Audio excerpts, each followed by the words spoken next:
If you think the Forrester Creations boardroom battles get intense, just wait. The real war is about to break out in the living room. Oh, absolutely.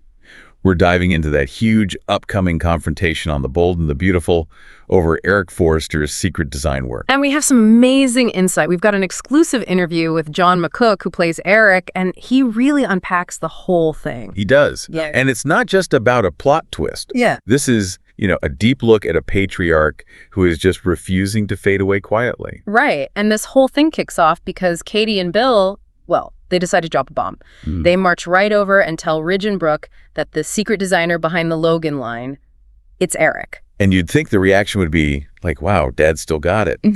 But McCook makes it very clear that is not what happens. Not at all. He says Ridge and Brooke just freak out. They don't see a creative comeback. They see a total betrayal. Which, of course, leads to this massive screaming match. McCook calls it a free-for-all. But here's the part that I know everyone's going to be talking about.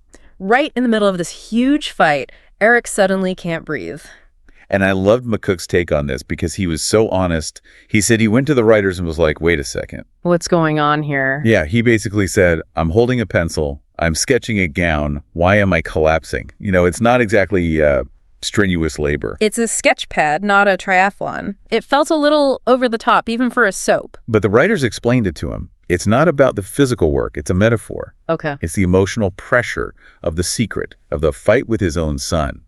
That's what's physically taking him down. That's a really important distinction because your mind immediately goes back to 2023. Oh, for sure. We all remember that story. He was coughing up blood. He had this terminal diagnosis. So you see him gasping and you think, oh no, here we go again. Exactly. And that's the big fear.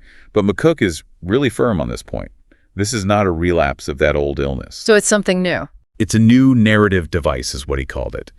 It's a way to signal that something is going on, but it doesn't mean he's back on death's door. You see, that kind of vulnerability is so interesting because normally when you see a patriarch get sick or get pushed aside, it's meant to make you feel pity. The sad old man trope. Right. But McCook says that's completely the wrong way to look at Eric here.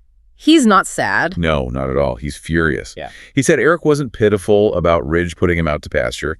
He was angry. He was active.